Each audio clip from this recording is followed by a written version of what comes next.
Donc on se retrouve dans l'évangile de Jean, au chapitre 8, à partir du verset 12. Et la semaine dernière, on avait vu cet épisode avec où Jésus revient dans le temple et il est tenté par les pharisiens pour le faire pécher, pour lui tenter de lui faire contredire la loi de Dieu. Il est tenté et c'est toute une mise en scène qu'ils ont fait. Ils ont amené une femme surprise en flagrant délit d'adultère et ils l'ont mis au pied du mur. La loi dit qu'il faut la lapider, et toi que dis-tu? Et Jésus n'a pas condamné la femme, il ne l'a pas innocenté non plus, mais il les a mis tous face à la loi et il leur a rappelé que c'était le témoin fidèle, celui qui portait l'accusation, mais qui pouvait aussi se regarder en face dans le miroir de la loi, qui avait le droit de jeter le premier la pierre. Du coup, il n'y avait que Jésus qui avait le droit de le faire, lui ne l'a pas fait, et les autres ont été repris dans leur conscience, parce que forcément, face à la loi, ils se sont rendus compte qu'ils étaient condamnés, qu'ils étaient pécheurs. Et donc, ils sont partis les uns après les autres, du plus âgé au plus jeune. Et Jésus est resté seul avec la femme, et il a dit, moi non plus, je ne te condamne pas, va et ne pêche plus. Tu as la possibilité, maintenant, de recommencer une nouvelle vie, sans péché. En partant, mercredi soir, il m'est venu à l'idée une connexion. C'est un peu mon style de faire des connexions entre différents passages bibliques. Et dans Luc chapitre 1er, par rapport à ce passage-là, dans Luc chapitre 1er, on trouve le cantique de Marie. Et donc, entre autres, dans Luc chapitre 1er,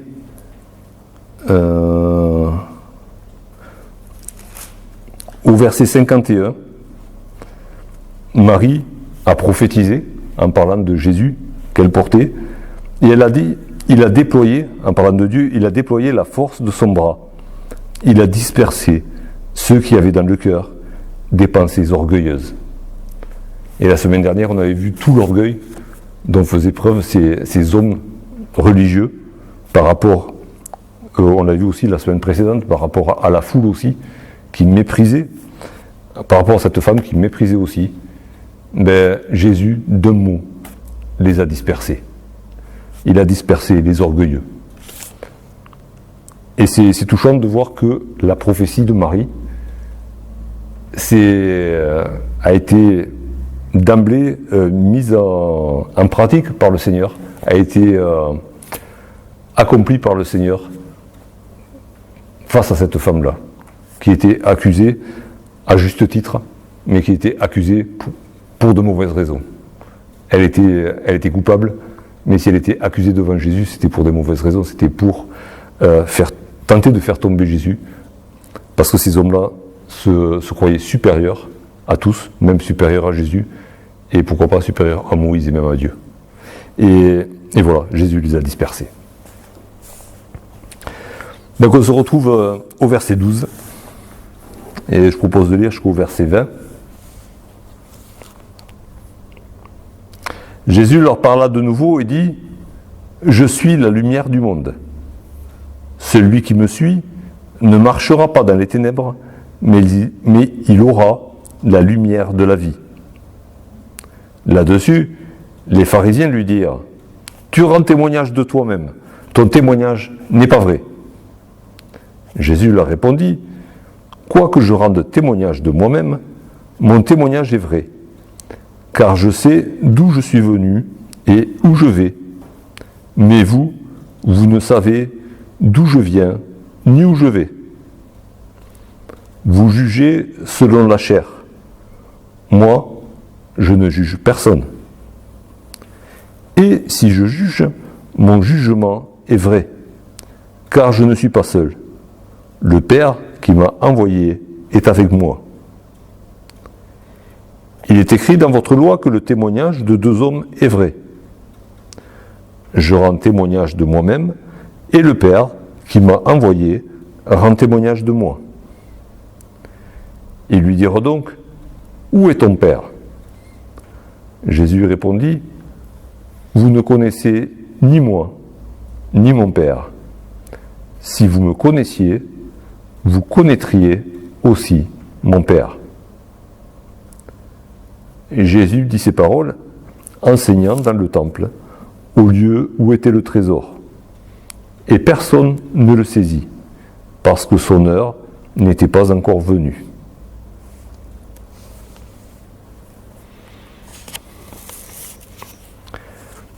Et Jésus leur parla de nouveau. Est-ce que c'est le même jour ? Est-ce que c'est le lendemain ? Est-ce que Jésus est resté encore plusieurs jours à Jérusalem ? On a du mal à le dire, mais bon. Jésus continue à enseigner, on le voit au chapitre 20, il enseigne. Hein, ce n'est plus un appel solennel qu'il lance, il donne son enseignement, il est assis, on va dire, peut-être bien à l'entrée du temple, hein, et il enseigne. Et enseignant, il leur dit, je suis la lumière du monde. Celui qui me suit ne marchera pas dans les ténèbres, mais il aura la lumière de la vie. On l'avait déjà vu au chapitre 1er. Hein, il est écrit que Jésus est la véritable lumière. Hein, la parole faite chair est la véritable lumière qui, en venant dans le monde, éclaire tout homme. Et là, c'est Jésus qui l'affirme. Je suis la lumière. Au psaume 119, on connaît ce verset. Ta parole est une lampe à mes pieds et une lumière sur mon sentier. Et la parole faite chair est vraiment la lumière qui, venant dans le monde, éclaire tout homme.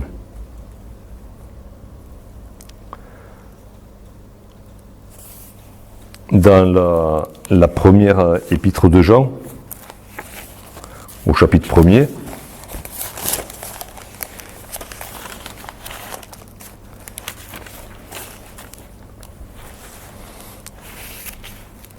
dit au verset 5, la nouvelle que nous avons apprise de lui et que nous vous annonçons, c'est que Dieu est lumière et qu'il n'y a point en lui de ténèbres. Alors cette lumière, c'est pas juste une lumière qui apporte la connaissance, hein, mais c'est une lumière qui est opposée au péché, aux ténèbres, aux forces de Satan, aux forces des démons. C'est plus que les écrits de l'apôtre Jean ont été souvent pris par les gnostiques pour... voilà, il y avait ceux qui étaient éclairés, ceux qui n'étaient pas éclairés, ceux qui avaient la connaissance, ceux qui n'avaient pas la connaissance. La lumière dont parle Jean, déjà c'est une personne, c'est un attribut de Dieu, et c'est pas uniquement de la connaissance, même si Dieu donne la connaissance, même si le Saint-Esprit nous rappelle les paroles de Jésus, mais c'est aussi une force, mais c'est réellement une personne, c'est Jésus-Christ qui s'oppose à Satan. Et Jésus dira de Satan, il n'a rien en moi. Il n'y a pas une parcelle de ténèbres, rien, pas une petite ombre de péché, de mauvaise pensée en Jésus, en Dieu. C'est pas possible. Il n'y a point en lui de ténèbres.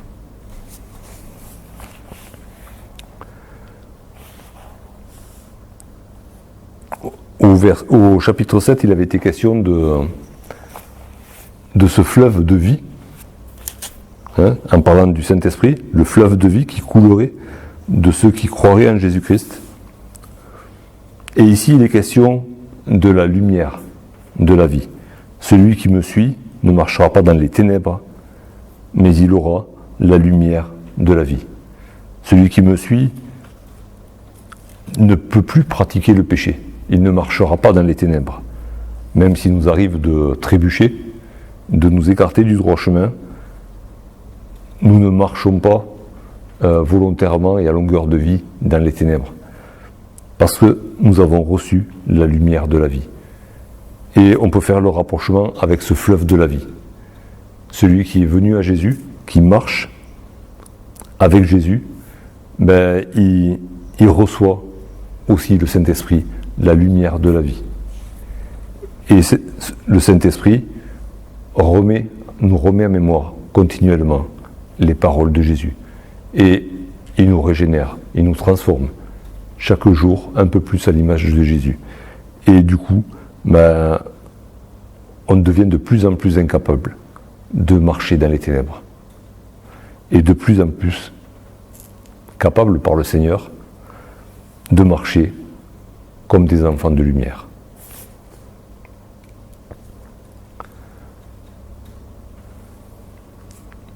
L'Esprit, c'est lui aussi qui nous apporte la lumière. Dieu est lumière, Jésus-Christ est lumière, le Saint-Esprit est lumière. Et ça me rappelle directement cette prière de Paul pour les Éphésiens, Éphésiens chapitre 1er, à partir du verset 15, c'est une longue phrase, à la Paul. Il faut penser à respirer sur les virgules. C'est pourquoi moi aussi, ayant entendu parler de votre foi au Seigneur Jésus et de votre amour pour tous les saints, je ne cesse de rendre grâce pour vous.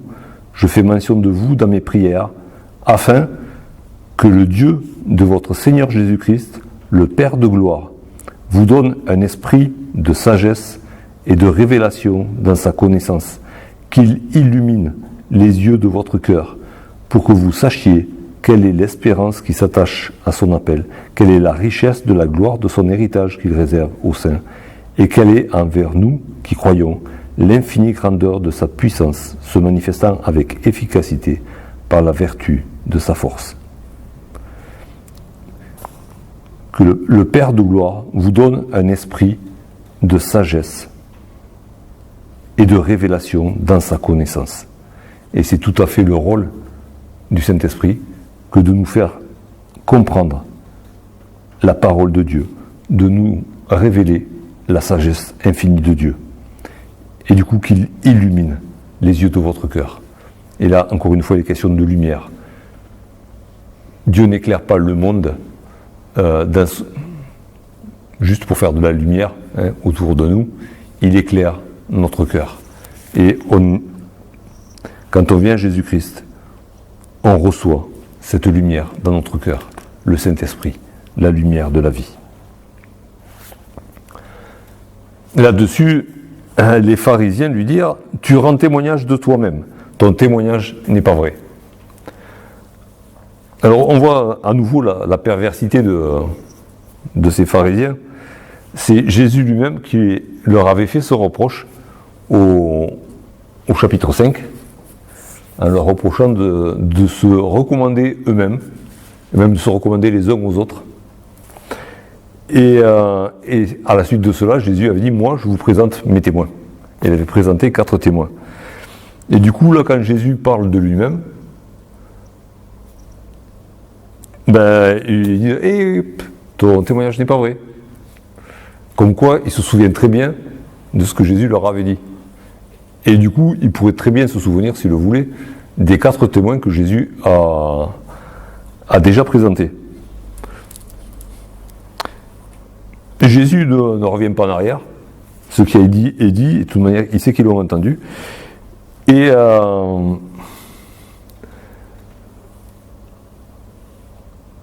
il leur répond « Quoique je rende témoignage de moi-même, mon témoignage est vrai, car je sais d'où je suis venu et où je vais. Mais vous ne savez d'où je viens ni où je vais. »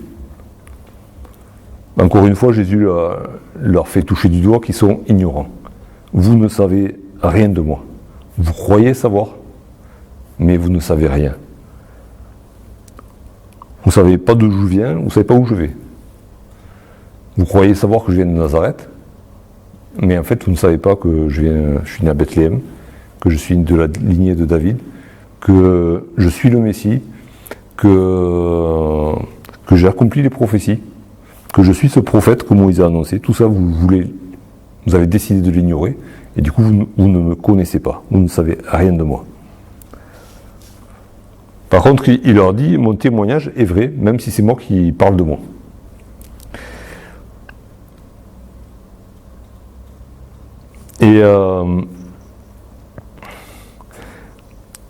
Et du coup, il dit, parce que je sais d'où je suis venu et où je vais. D'où est-ce que Jésus est venu? Ben, il est venu du Père.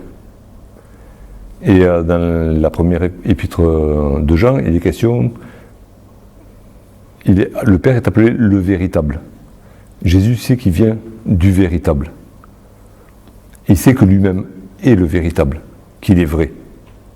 Et du coup, voilà, je sais d'où je viens, je sais que je repars vers le Père, que je retourne dans le véritable, donc tout ce que je dis est vrai.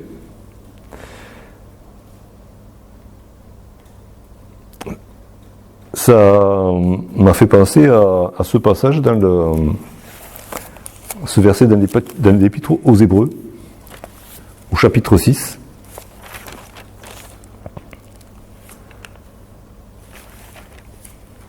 Le verset 13.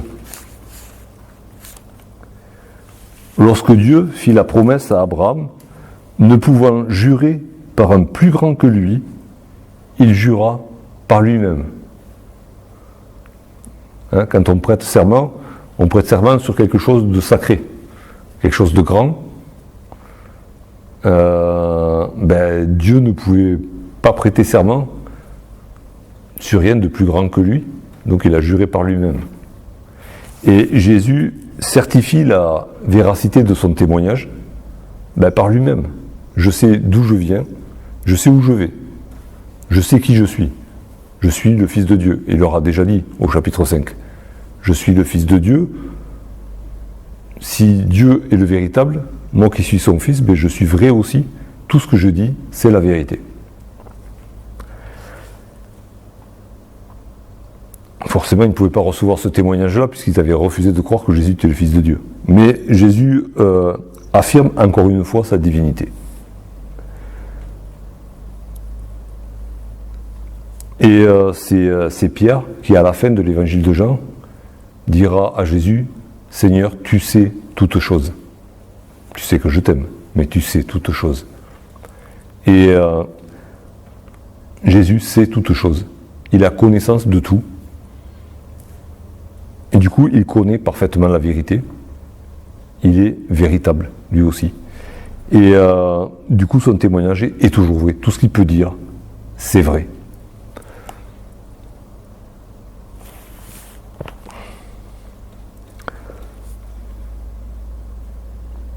Et Jésus, s'adressant directement à ces pharisiens, leur dit, « Vous jugez selon la chair, moi, je ne juge personne. »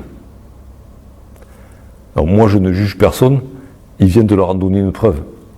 Il y avait tout à l'heure, ou la veille, cette femme qui était accusée, pour un vrai motif, et Jésus ne l'a pas jugée. Les autres non plus ne l'ont pas condamnée. Ils n'avaient pas l'occasion, ils ne pouvaient pas la condamner devant Jésus et devant la loi qui les accusait. Mais ça leur démangeait, alors que Jésus l'a fait volontairement. Jésus n'a pas jugé cette femme. Et du coup, quand Jésus dit quelque chose, il le prouve par ses actes, ou il a déjà prouvé. Jésus a dit, je ne juge personne, et il n'a pas jugé cette femme. Parce que ce n'était pas sa mission de juger. Jésus était venu pour chercher et sauver ce qui était perdu. Un jour il jugera, et il l'a dit déjà auparavant, mais là c'était pas le moment. L'heure n'était pas venue. Et donc Jésus leur dit, moi je ne juge pas. Vous par contre vous jugez. Mais vous jugez selon la chair. Vous vous réclamez de Moïse, mais vous jugez selon votre cœur.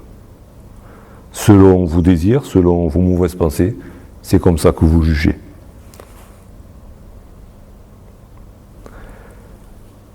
Et Jésus leur remet à mémoire, entre autres, les paroles qu'ils ont dites sur cette foule. Ils ont maudit cette foule. parce qu'ils ont jugé qu'elle était sans connaissance.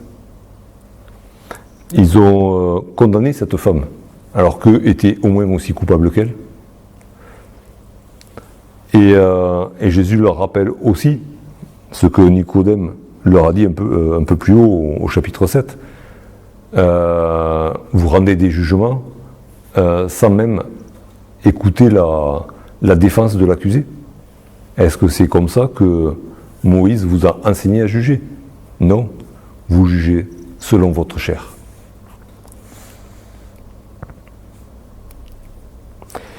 Et verset 6, « Et si je juge,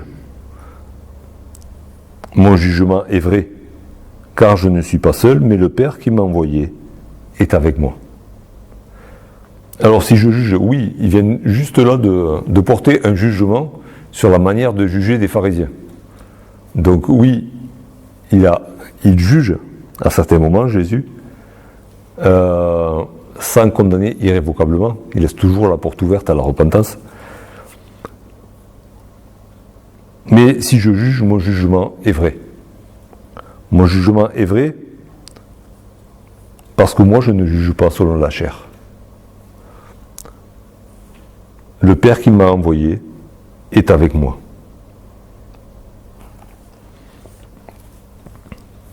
Alors que vous qui avez la bouche pleine de Moïse, qui parlait de Moïse à tout bout de champ, mais en fait, vous ne suivez pas l'enseignement de Moïse.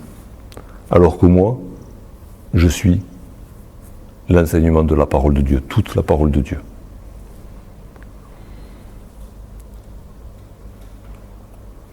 Et cette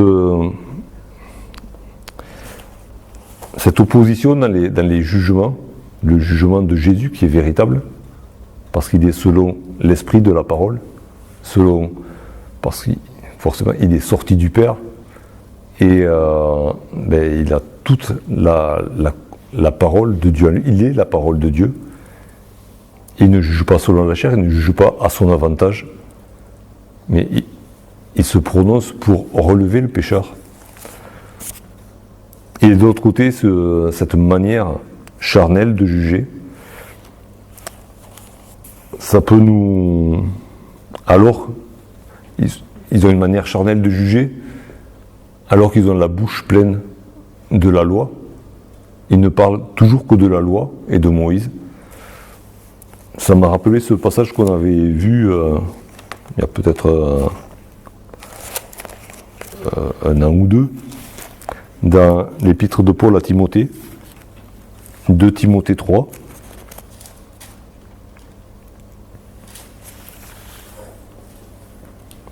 Les versets 1 à 5. Sache que dans les derniers jours, il y aura des temps difficiles, car les hommes seront égoïstes, amis de l'argent, fanfarons, hautains, blasphémateurs, rebelles à leurs parents, ingrats, irréligieux, insensibles, déloyaux, calomniateurs, intempérants, cruels, ennemis des gens de bien, traîtres, emportés, enflés d'orgueil, aimant le plaisir plus que Dieu, ayant l'apparence de la piété, mais reniant ce qui en fait la force. Éloigne-toi de ces hommes-là. Ayant l'apparence de la piété, mais reniant ce qui a fait la force. Paul dit que c'est dans les derniers temps que ça viendra. Du temps de Jésus, il y avait déjà quelque chose qui ressemblait à ça quand même. Il y avait l'apparence de la piété, mais le rejet de la parole de Dieu. Et du coup, le rejet de Jésus-Christ, qui remettait devant la parole de Dieu. Et du coup, quand on a juste l'apparence de la piété, toute la liste qui est au-dessus, c'est ce qui apparaît, c'est ce qui se voit dans la vie de ceux qui n'ont que l'apparence de la piété. Alors que Dieu nous garde de porter ce genre de fruits, parce que ce sont les fruits de ceux qui renient la puissance de la parole de Dieu, tout en gardant une apparence, une façade. Alors, faisons tomber la façade et posons des vraies fondations dans la parole de Dieu, dans ce qui fait vraiment la force sur Jésus-Christ.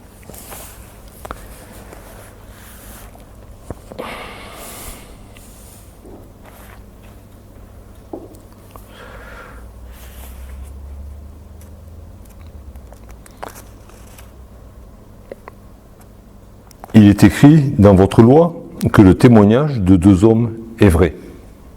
Alors oui, c'est la loi de Moïse. Aucune accusation ne pouvait être reçue sur la déposition d'un seul témoin. Il fallait 2 ou 3 témoins pour que la vérité soit établie. Au passage, Jésus leur dit quand même, vous avez eu le témoignage de Jean, vers qui vous avez envoyé vos disciples, pour lui demander, est-ce que tu es, toi, le Messie? Et Jean vous a bien répondu, non, je ne suis pas le Messie, mais il va venir, il arrive. Je vous ai aussi cité Jean comme témoin du fait que je suis fils de Dieu, et j'avais encore 3 autres témoins pour montrer que j'étais fils de Dieu. Donc voilà tout ça. Il est écrit dans votre loi, et c'est... J'ai pas pensé de regarder ici, parce que bon, des fois, dans les traductions, on arrange un peu les phrases pour que ce soit lisible en français, mais je ne sais pas si dans le grec, c'est votre loi. Il faudra que je pense à le regarder à la maison. Mais en tout cas, dit comme ça, il y a peut-être de la dérision un peu dans la bouche de Jésus. C'est votre loi. Vous avez cette loi toujours dans la bouche, et en fait, vous ne la mettez pas en pratique. C'est ce que Jésus veut leur dire. Et Jésus leur rappelle la loi, alors qu'eux-mêmes faisaient référence à cette loi pour dire ton témoignage n'est pas vrai. Et il leur dit, moi je rends témoignage de moi-même, et le Père qui m'a envoyé rend témoignage de moi, donc on est 2. Ok? À rendre le même témoignage. Donc mon témoignage est vrai.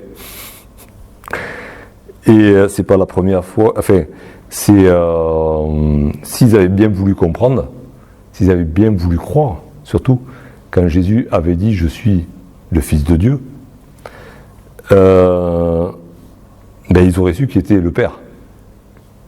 Si je suis le Fils de Dieu, Dieu est mon Père. C'est pas compliqué quand même à comprendre. Si on a un chouïa, un petit brin de foi. Et donc Jésus leur dit, voilà, on est 2 témoins. Et quel témoin?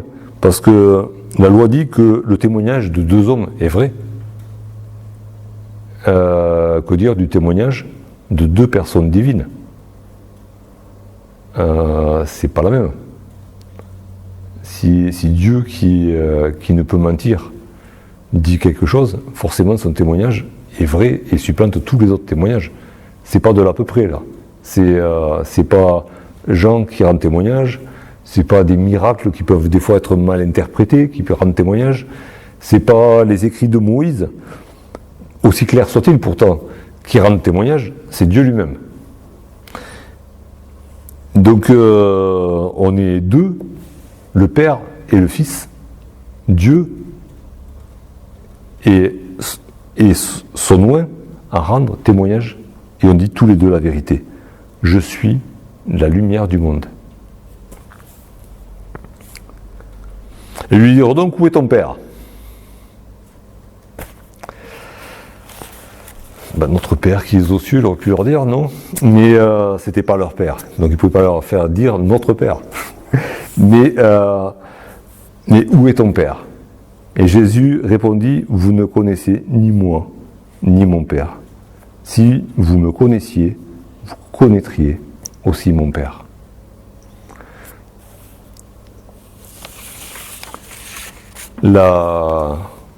Les disciples de Jésus qui étaient là n'ont certainement pas compris non plus ce que disait Jésus. Et quelques petites années après, voire quelques mois après, alors qu'ils étaient réunis pour le dernier souper, la même question a été posée à Jésus. Jean 14.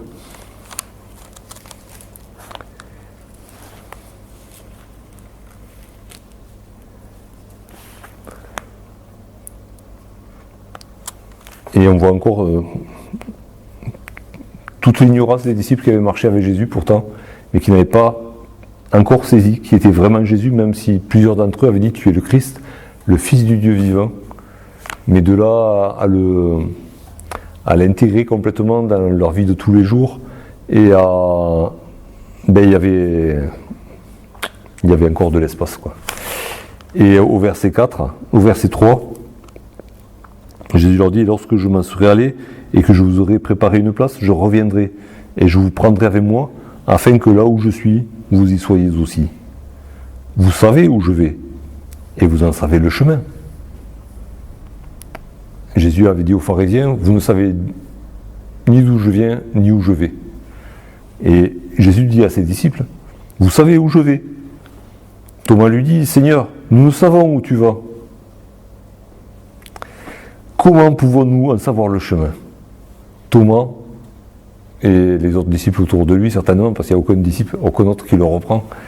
Ben non, on ne sait pas où tu vas. Du coup, il y avait comme un doute sur savoir d'où tu es venu aussi.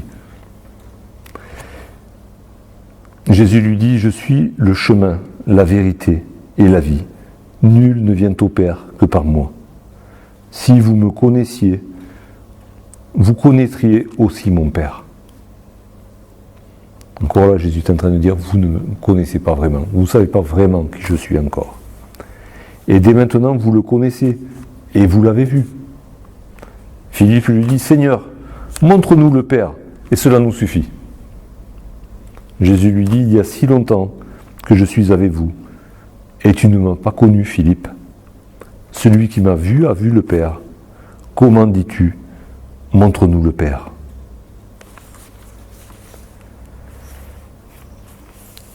Alors c'est facile de jeter la pierre aux pharisiens. Bon, des fois on se fait plaisir à jeter la pierre aussi aux disciples. Mais est-ce que nous, on sait véritablement, au fond de notre cœur, d'où est-ce que Jésus est venu? Où est-ce que Jésus est retourné? Est-ce que véritablement dans notre cœur, on a connu Jésus? Et du coup, est-ce que, connaissant Jésus, est-ce qu'on connaît véritablement le Père? Si on connaît Jésus, on connaît le Père. Jésus nous l'a dit. Si on voit Jésus dans la parole, si on voit Jésus dans notre vie, on voit le Père dans la parole, on voit le Père dans notre vie. Si on ne le voit pas, c'est qu'on ne connaît pas encore Jésus. Mais Jésus a dit, je suis le chemin, la vérité et la vie. Je vais t'amener au Père, je vais t'amener à la connaissance, je vais me faire connaître à toi. Mais voilà, les pharisiens le niaient, les disciples auraient bien voulu le croire, mais ils n'arrivaient pas. Et il nous a dit que c'est quand Jésus est ressuscité qu'ils ont compris ces choses. Alors, est-ce que nous, on a rencontré Jésus-Christ ressuscité? Pas seulement le Jésus qui a discuté, qui a enseigné, le Jésus qui a fait des miracles, le Jésus qui a donné du pain, mais le Jésus mort et ressuscité pour chacun de nous. Si on l'a rencontré, ressuscité, alors on le connaît et on connaît le Père. Et du coup, le Père, c'est notre Père qui est aux cieux.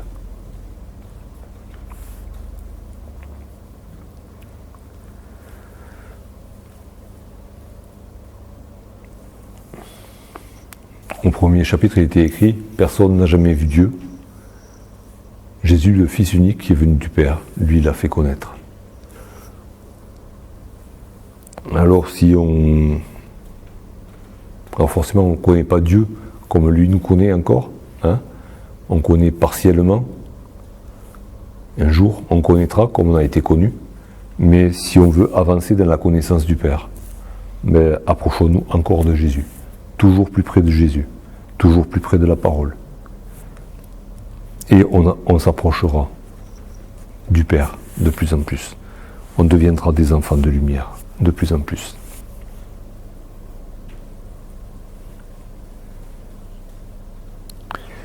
Et le passage se termine avec ces mots.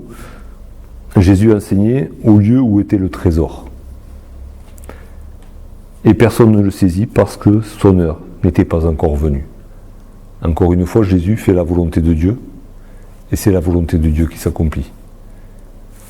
Les accusateurs sont là, les gardes sont toujours là, les mal intentionnés sont toujours là, les hypocrites et les piégeurs sont toujours à l'affût.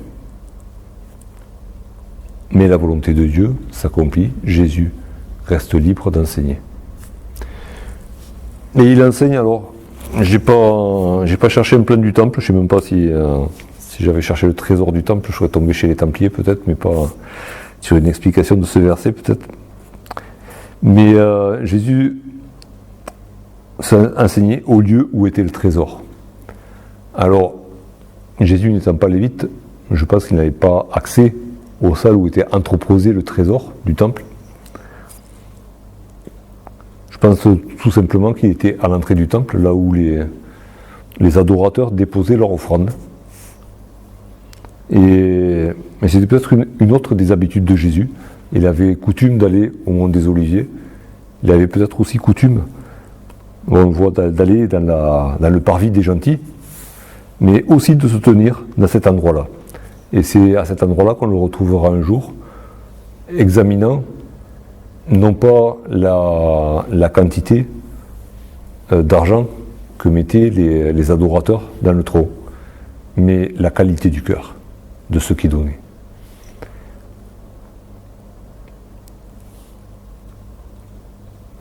Et Jésus était là, au lieu du trésor.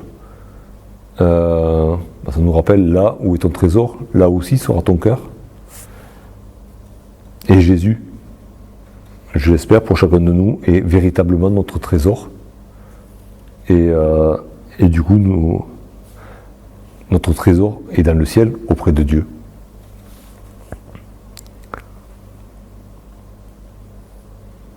Il est lui-même ce trésor qui était là, en train de révéler le Père, ce trésor inaccessible, qui est devenu accessible par Jésus-Christ. Dieu s'est abaissé, et les trésors du ciel sont venus sur la terre. Et les trésors du ciel sont devenus accessibles sur la terre. C'est pas pour une éventuelle vie après la mort que c'est possible, c'est dès maintenant. Jésus était dans le lieu où était le trésor. On aurait pu inverser la phrase, là où était Jésus, là était le trésor. Alors approchons-nous encore de Jésus-Christ, parce que cet héritage, on peut déjà en toucher les arts maintenant. Cet héritage du ciel, on peut l'avoir maintenant. La connaissance parfaite de Dieu, on peut s'en approcher déjà maintenant.